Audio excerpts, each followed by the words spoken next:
Ate, paano po kayo nagsimula ng business po? Maliit na po. Maliit na po muna, mga worth 500 pesos. Ano po ba yung produkto po na pinakamabenta po? Mantika, sardinas, bigas, suka, sari-sari. Kaya nga sari-sari. Paano po kapag may utang po yung estudyante po? Magkano po yung tubo po na binibili? Wala, kung magkano yung normal namin na benta. Paano nyo po binabudget po yung pera nyo po? Pag may benta, kung ano yung walang paninda, yun ang pagbibili. Kailangan mag-aabono ka pag maraming may utang. Kung wala, bankrupt.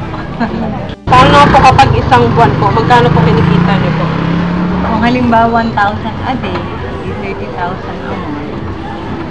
Ano pong kaugalian po yung natutunan nyo po sa pagpapatakbo ng business? Kailangan mahabang pasensya, lalo sa mga bumibili, sa mga nangungutang.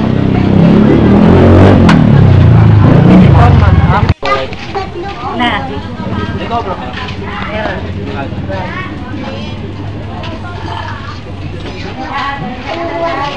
Kulay green na yan. You can't do today's job with yesterday method and be in business tomorrow.